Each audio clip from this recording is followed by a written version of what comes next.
coming back to us again. DJ, please say hi. Hello, everybody. Happy holidays. Thank you so much for coming back, DJ. And everyone, I hope you enjoy watching video series number 1, 2 of the ADU. The last video we talked about the primary home, how to add a junior ADU, how to convert a garage to an ADU, and how to add a detached ADU into one lot, like 3 things in one property. And today, TJ gonna share with you about multifamily. How can you expand your duplex into something like fourplex?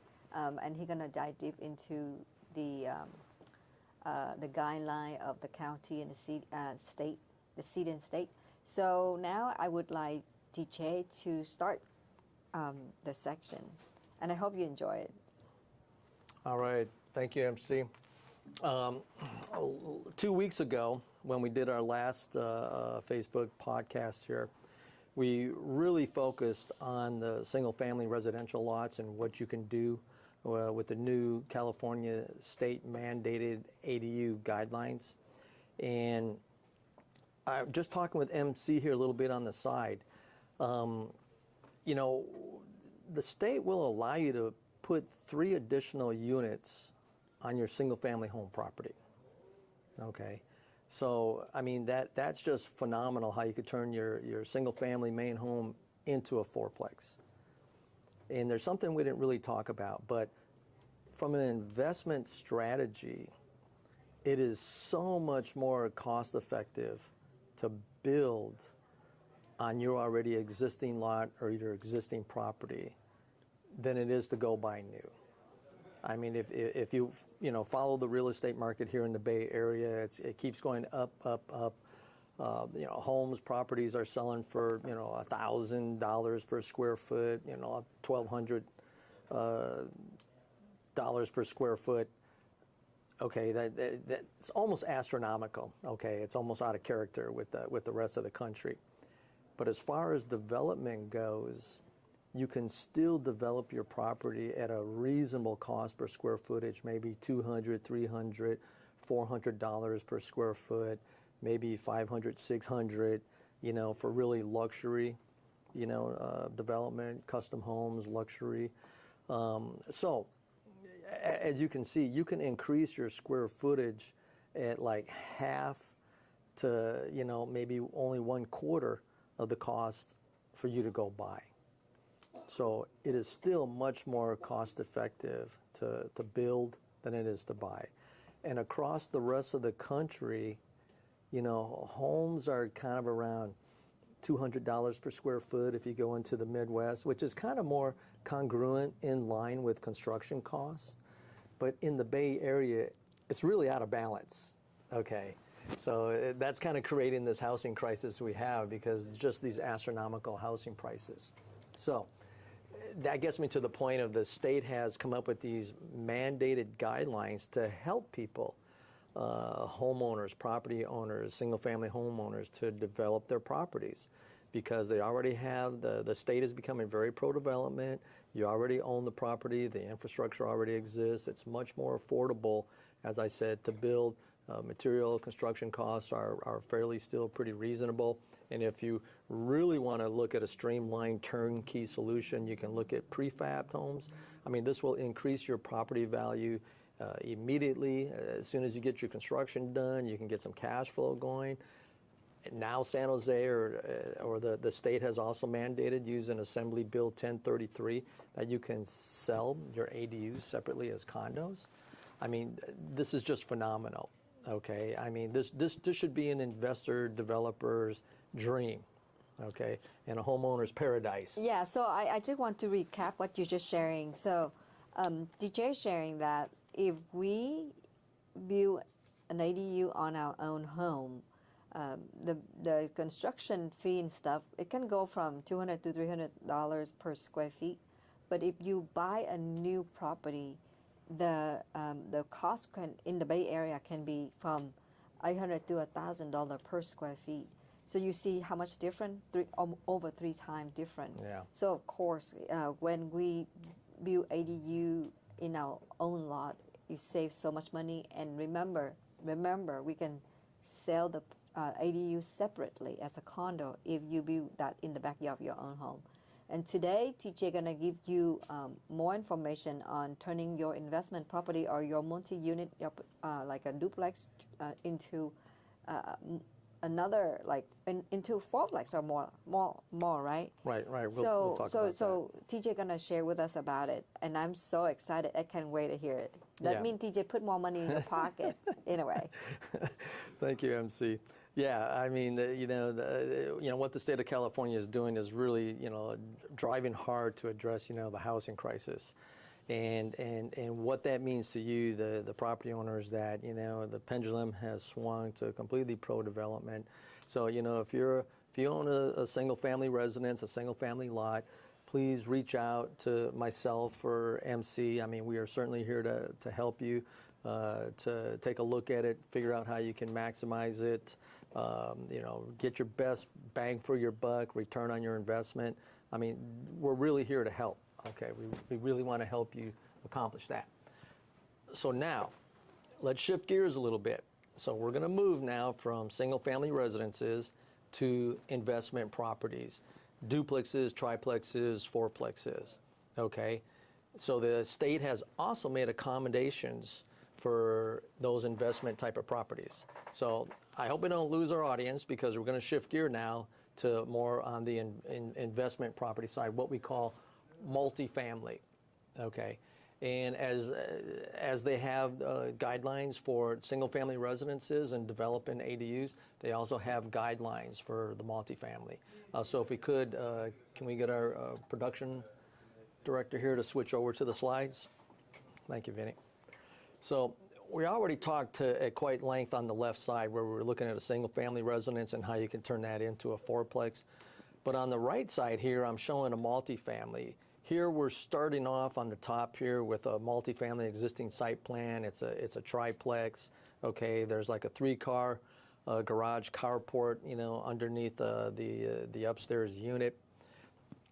What the state allows now is they're allowing up to 2 detached ADUs, which you can kind of see in the backyard of the proposed multifamily site plan. Okay, so now you can take a triplex, you can add 2 more doors, 2 more units, so now you're up to 5, okay? And they also allow 1 conversion type ADU, a minimum of 1 or 25% of the units. In this case, there's only 3 units, 25% of 3 is less than 1, but they let you round it up. So you can see they also allow a 1 conversion unit here. Okay, in this case, it was a 3-car garage, 620 square feet. I designed and put a nice, 2-bedroom, 1 bath in that. Okay, so this is really, really Can I ask you? progress, major progress. So we just turned a triplex into a 6-plex. Okay, can I ask you a question? Sure.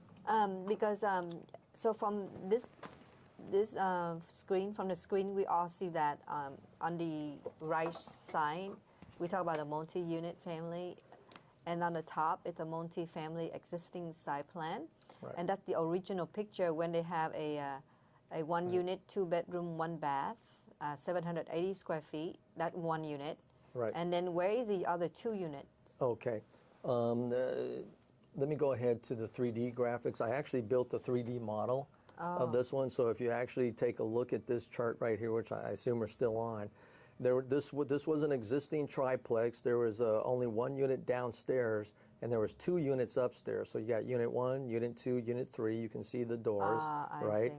But below unit 3, there was a 3-car garage. It was a 3-car garage. There was a 3-car garage. I see. So like I said, this started off as a triplex, but when I reached out to the city of Sacramento here, they said, oh, well, you can do up to 2 detached ADUs, plus you can do that conversion. So okay, I got it. So from the top part of the picture, it's a 2-unit on the side. 1 on the bottom, 1 on the top, and Correct. then the 3 garage. The top upper part is another unit, the third unit, and then down below is a 3 garage. And then now, when the bottom picture, you convert that 3 garage into another ADU, right? Correct. That already one more. So all 3 garage now converted into an ADU. Correct. And Garage then, conversion. And then in the backyard, you add 2 separate ADU. Two detached ADU, and each of them have 350 square feet.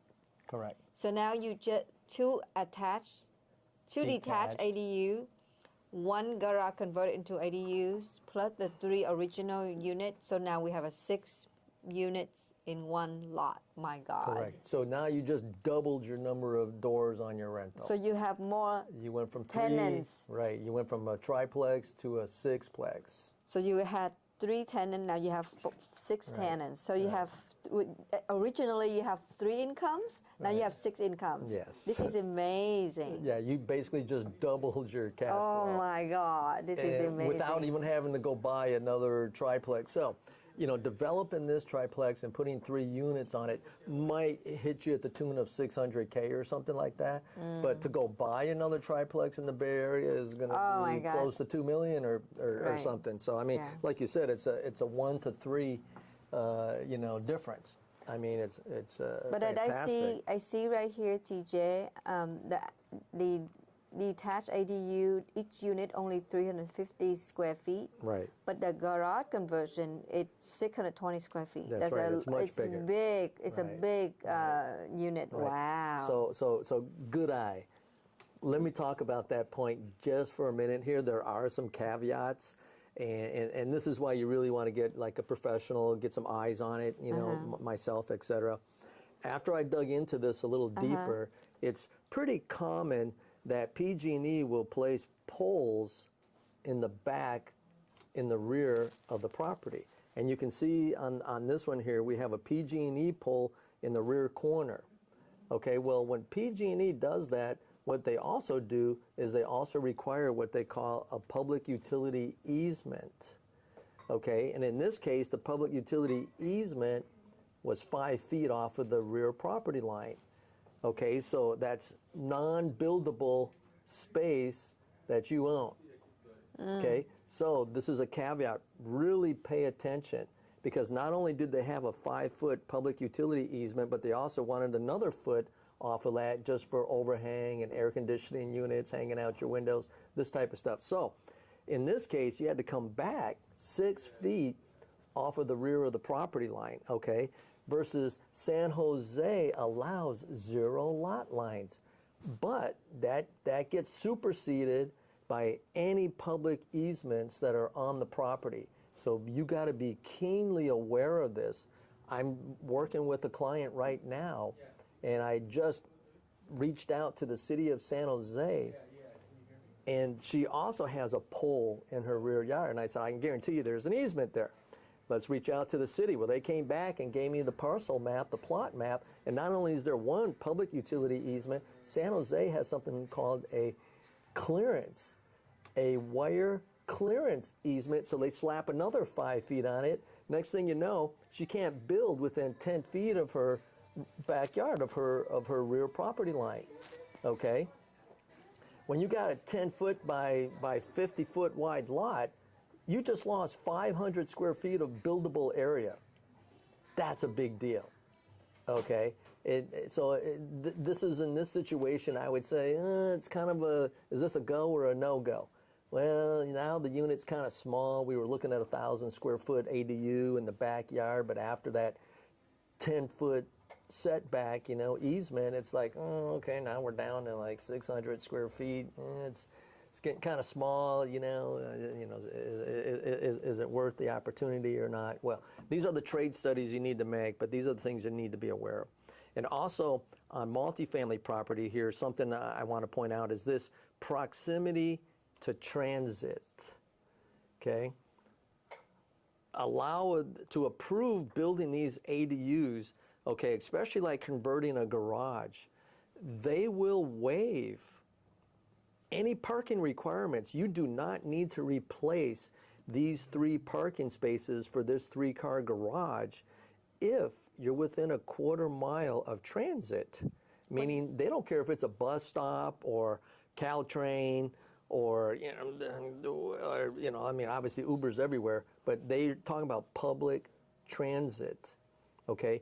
If you're in close proximity to public transit, you can convert your garage without having to provide additional parking spaces, okay? For how, a quarter of a mile? That's incredible. A quarter of a mile is like 1,000 feet, right? So if you look at this one within a quarter mile, this one just meets it. It says the distance from the transit as the crow flies, meaning give me a straight line to the first bus stop, closest to my house. Well, this one was 969 feet. It's less than a quarter mile.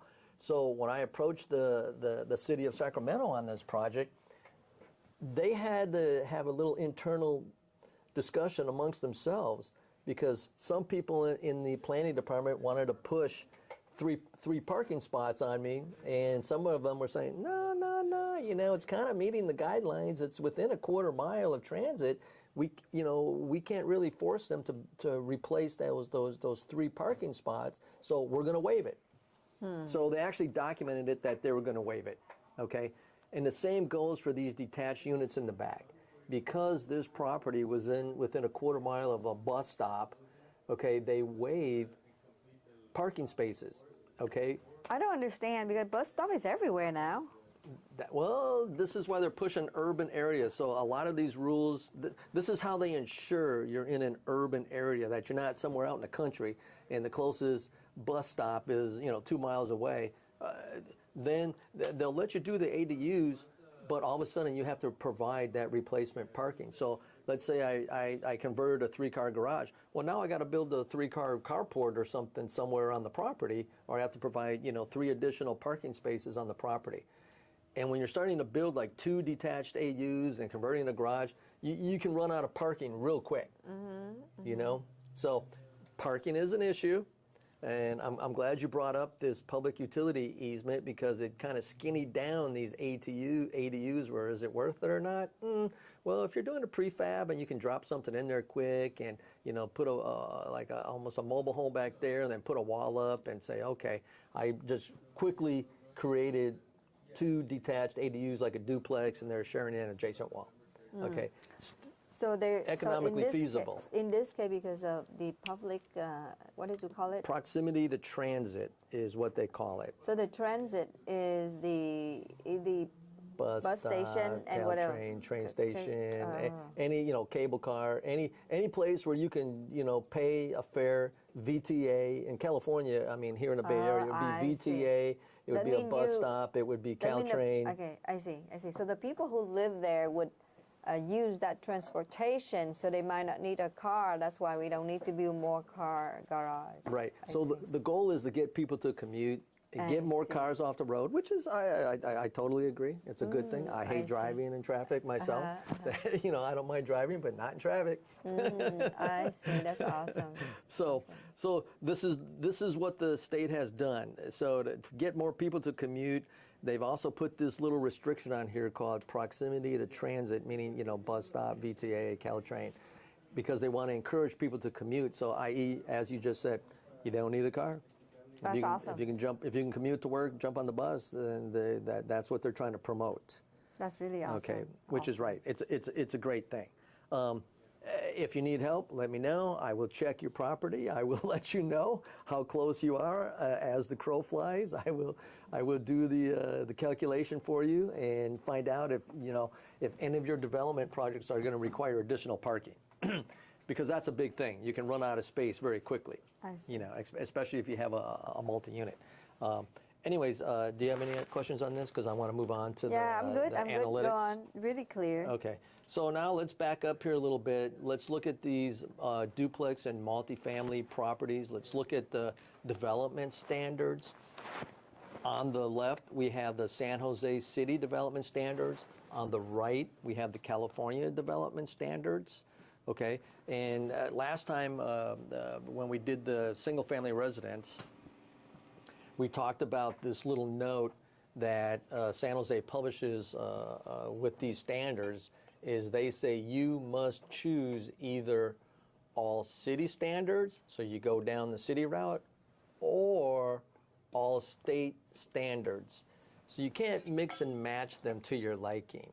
Okay, you have to decide, am I going to go the city route or am I going to go the state route? And there's pros and cons to both. So, you know, we already talked about it for single family, so let's jump to the multifamily. Yeah. To the duplex and the multifamily. Okay. So by the way, DJ, we have only 7 more minutes because of so make sure you can go through that in 7 minutes. Yeah, I got 2 charts here. This one and this one we'll talk about, and then we'll gear up for next week to talk about SB 9, which has 2 provisions, allows you to split your lot as well as build a duplex on each lot. So it just gets better and better. So oh my God! So make sure you come back. You don't want to miss that. Okay.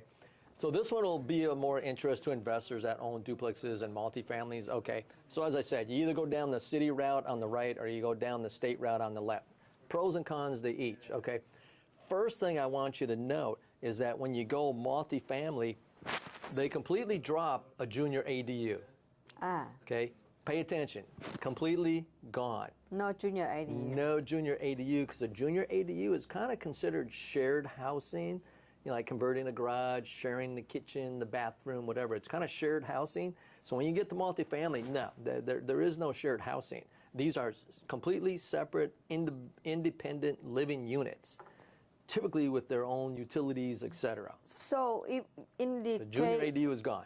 In the previous case, when you convert the 3-car garage into a unit, 620 square feet, is that no longer a junior ADU? It is not a junior ADU. It would fall under, in the California State Development Standards, right at the very top, there's a category for conversion, meaning an existing structure or space. So I'm converting that 3-car garage into an ADU, but is not considered a junior ADU. It's just a conversion. It's a conversion. Now, if you look at the single-family residences, you can see there's 3 categories. There's detached, attached, and junior ADU.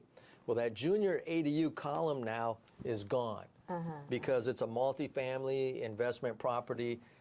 They're assuming, you know, these are completely independent, standalone units that you're developing, that you're building. There is no junior ADU. You're not sharing housing, utilities, et cetera, HVAC anymore.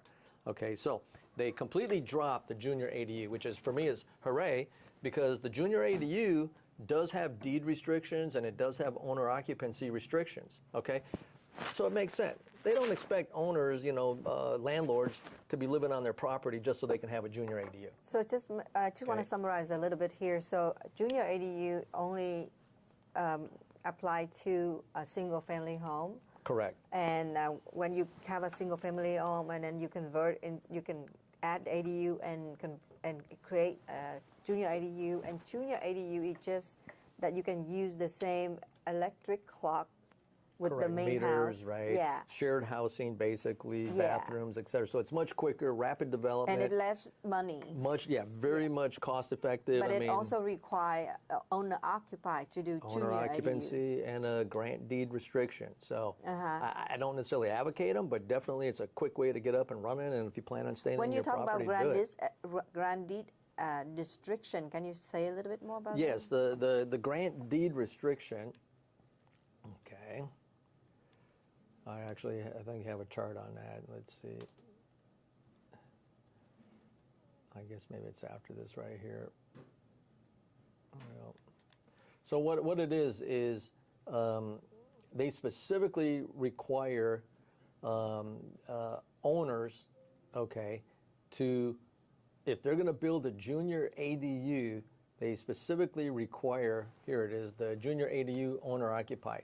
San Jose Planning, I reached out to them and they confirmed that an owner occupancy and a grant deed restriction is required for junior ADUs, okay?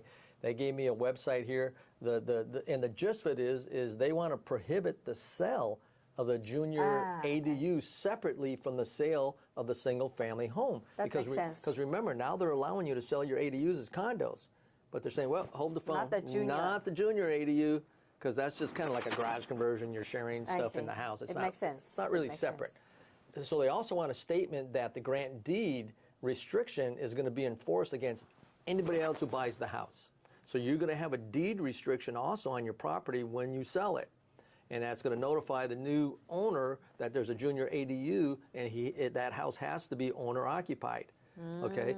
And the only way to get rid of the deed restriction is to get rid of the junior ADU, tear it out. So I just want to make it easy to remember. So when we have a single family home and it own occupy and we convert a garage into a junior ADU, that junior ADU cannot be sold separately because it's a junior ADU and it's share electric meter and stuff like that. Right, shared housing, and, and in the future when we sell the property to the new owner, that property also has to be owner occupied. It cannot be an investment. Correct. But it follows the new owner. Yeah, and that's the thing that we don't like, right? Right. If you're going to buy that as just an investment property, you don't plan on living there, but you have a junior ADU there. Okay, now you're mixing apples and oranges. So we have to pay attention to this one. So if somebody buying a home with a junior ADU, they have to understand that has to be owner occupied. This is a good one. I need to understand this. It's a good point. Yeah. And then for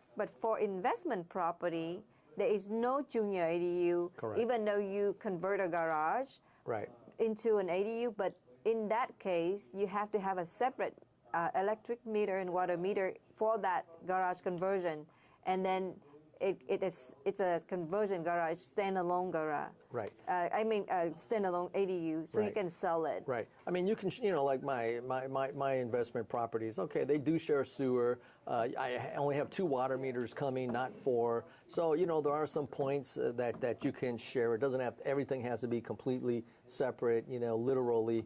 There are some things you can share and pay, but now, if you want to sell something as like a condo, well, then you probably do want to have separate meters for everything. Okay? So in the case, separate address and meters. So go back to the previous example, the 3-unit, right? That's an investment for sure, right? For example, this 3-unit is an investment property. Correct. And then if I convert that 3 garage into a 620 ADU.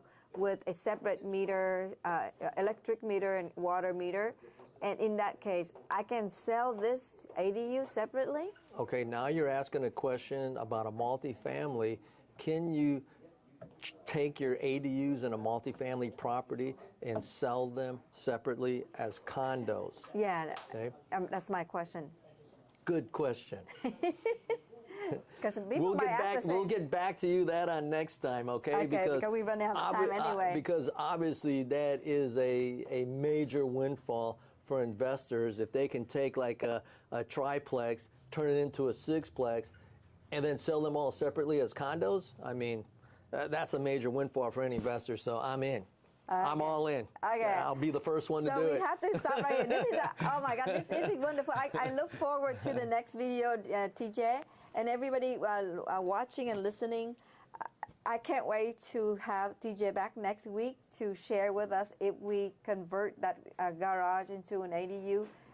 Can we sell it separately? Right. Oh my God, I can't wait. Right. Yeah. For multifamilies. And I have a feeling the question is probably no. They're already being generous enough in letting you build all these units.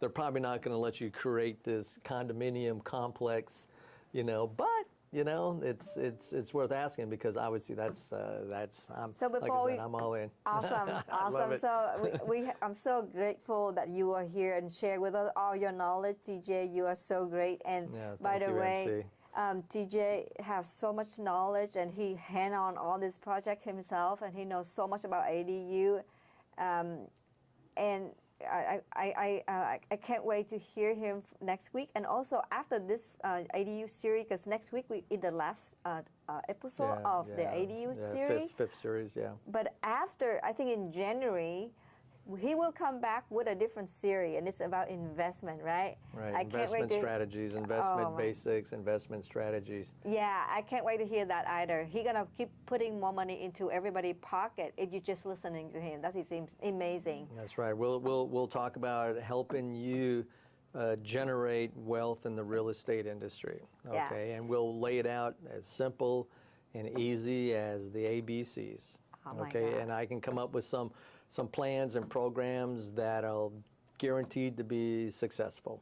And remember, TJ have an engineering background. He's been working for engineering industry for many years, and he retired from it. Right. 30 He years. has like 3 different engineering degrees. That's crazy. Right. Yeah. That brain is really big. It looked like that, but it's huge. Anyway, can't wait for him to come back next week. So I look forward to. But next week we're gonna do on Thursday, right? December 5th. I think we're gonna We're gonna No, switch December 12th. it to 12. So the Voice of Pacificwide next week. TJ will come back on Thursday, not Wednesday. So I hope to see you there next Thursday and with the answer for my question and more. We're going to talk about the SB9, right? Correct. SB9. Correct. So see you next time. Right.